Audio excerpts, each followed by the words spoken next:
Sure. All right, ladies and gentlemen, here we are. Another great conversation coming up. We got a very special guest, Dr. Richard London, and now a friend of the podcast here. So what we want to do is, Dr. Richard, if you want to say hello. Hello, Big D, and everybody listening out in the world. All right, excellent. So, Dr. Richard, let's just get into it, man. We're going to be talking about these we're going to be talking about we got 18 steps, guys. For those of you that are driving in your cars, for those of you that are listening to this on the treadmill, you're probably going to want to re-listen to this again. You also want to probably connect with Dr. Richard London. We'll be putting his website in the show details, but you can go to automatealife.com. And we're going to be talking about an 18-step program for all addictions. So before we get into that, I'm very curious to know, out of these 18, have you ever had any addictions? If so, what? Yeah. Okay. Probably when I was younger, a sex addiction. Okay. Yes. And sex is a substitute for love. So one of the lessons I came in with this lifetime was learn the lesson of love. And so I thought the way to learn it was through sex, but it's not. But the sex was fun, so I had a great time. I mean, a really great time. Yeah. All right. And how do you define addiction? Well, an addiction is when your mind, body, soul, and spirit can't do without something. Yeah. That's an addiction. So how often were you, with this sex addiction, do you have like an amount every day, every week, every few hours? Like how deep was your addiction for sex? Well, the nice thing about it, when you have charisma and you're an attractive person and you have certain other powers that I have this intense energy. I could go in any room, any bar, and just pick anybody that I want to be my girlfriend instantaneously. Nice. I used to go there with my cousins, and my cousins they'd say, she's too pretty for you. And I go, what does it mean to be too pretty for someone? Yeah. So charisma, energy, and intelligence, and great humor too. Yes. Yeah, but how did you, because we may have some people who have a sex addiction now, like how do you know you just didn't like having a lot of sex, but you said, no, what, this is an addiction? How did you gauge that? Well, it's an addiction where there were days when sex was 7 times with 7 different people, as an example. That's an addiction. Yeah. Definitely an addiction. Where I know they say with, drugs, you could be a working or what do they call it? Right, sure. So I was a functioning. Oh, yeah, functioning, yeah. Yeah, I was a functioning addictive person. But again, the way that I look, I went out with the world's top expert in sex. We went on a date. And so within an hour, she says to me, you know more about sex than I do. And I do. Yeah. And at the end of the evening, she wanted to have sex with me, and I said no. So Big D, why do you think I said no? Here's the #1 sex expert in the world, and I say no to her. To make her want it more? I don't know. No. It was because my sex addiction, I still looked at the intimacy and the connection between the person, whereas she looked at sex like going to the bathroom, going to the toilet. It was just routine. Yeah. Nothing in my life is just routine. See, I do everything, and this is good for your listeners. I'm going to teach you listeners something nobody's ever taught you, is people have passion. Like Big D, you like sports, right? Absolutely. Right. So, but there's another type of passion that comes from the soul. It's a soul's passion, and you have to be able to develop that. and I know how to develop that. So when my favorite ice cream is Belgian chocolate ice cream. So when I eat it, my energy resonates in the millions, and my soul passion resonates in the millions. So when I was having sex, my soul's passion was at a very high level. So it was addiction, but it was healthy. It wasn't dysfunctional. Yes, because I was expressing my soul in the intimacy and the connection. See the difference? Yeah, I could see it a little bit. Yeah. Okay. So this 18-step program, which makes it different than any program that has ever existed, and let me explain to your listeners, is that people have any kind of addiction, they have emotional triggers. And if you're an alcoholic, if you have a food addiction, sex addiction, telephone addiction, there's emotional triggers and a lot of drama and emotion connected to your addiction. And so there was never a program in the world that can remove the emotion and the emotional triggers. So I developed a special programming system. It's called SEP, Special Energy Programming, SCP, Special Energy Programming. So I have the ability to program words, anything.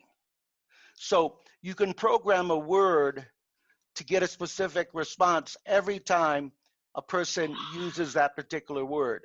Can you give us an example? Well, I created a word called wellness air, WELLNESSAIRE,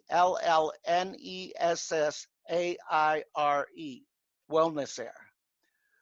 So in the world that we live in, no life path ever existed. There wasn't a life path. So in the 1800s, people wanted $10, then $100. Then they wanted $1,000, $10,000, $100,000. Then people wanted to be a millionaire. Now people want to be billionaires and trillionaires, but that's not a life path. That is just a monetary goal. So you can be a millionaire, a billionaire, a trillionaire, and have a miserable life. Mm-hmm. So what's the good about being a millionaire, a billionaire, a trillionaire if your life is miserable? So if you set your goal to become a wellness air, it's a specific life path that has specific energy. Guess what it gives you? Joy, gratitude, wealth, love, harmony, peace, everything you desire in life. So that's how you program. I programmed another word, prodigy mind, PRODIGYMIND, prodigy mind. So it's where the internet and the mind are one. Yes. So when you use the word prodigy mind, it's easier for you to connect with the energy of technology. I love technology. Yes. I was the first person to be on public internet. How do you like that? Yes. First person. And I loved and adored the internet. And I built lots of .com companies, hundreds of them. Yes. Yep. Nice. Okay, so let's get into this 18 steps. Right. All right. So, and this is for all addictions. These 18 all addictions. Yes. Okay. And what are some of the top addictions that you've come across people having? I know you mentioned food. I know you food, mentioned cell phones, the internet. Most people are addicted to dysfunctional lifestyles. That's probably on the top of the list in the world today. People are addicted to fear. Fear is false impressions appearing real. False impressions appearing real. False evidence. Yeah. No, it's false impressions. Yeah. Okay. Because people create these impressions that, okay, I'll give you an example. When you were a little boy, did your parents ever tell you about the boogeyman? No, I don't know if my parents did, but I knew about him. My friends did. Okay. Big D. When I was 4 years old, My parents were drilling me about the boogeyman and don't go outside at nighttime. You know what I did? You went outside. 4 years old, I went looking for the boogeyman to scare the shit out of the boogeyman. So that's how you have to deal with your fears. You have to confront your fear. Where's the boogeyman? Yeah, let me talk to him. No, I didn't want to talk to him. I wanted to beat the shit out of him. Yeah. So I was a little warrior. Yeah. I wasn't afraid of anything. I mean, anything whatsoever. Yeah. Okay. I was a little guy, but tough. Yeah. So my particular 18-step program is about commitment. See, you have to be committed to change and transformation. Like your listeners out there, they're afraid of this virus, right? Mm-hmm. The virus is like the boogeyman. It's going to get you, right? Yeah, people are afraid of it, right? So my life has not changed at all during this period of the virus. Why? Is because I immediately said to myself, my life is normal. My life is normal. My life is normal. And so not only did it continue to be normal, but I was retired and I had to come out of retirement to save people's lives because people don't understand the solutions. So I want to tell your listeners out there, we're in a world of crisis, but we're really in a world of change and transformation.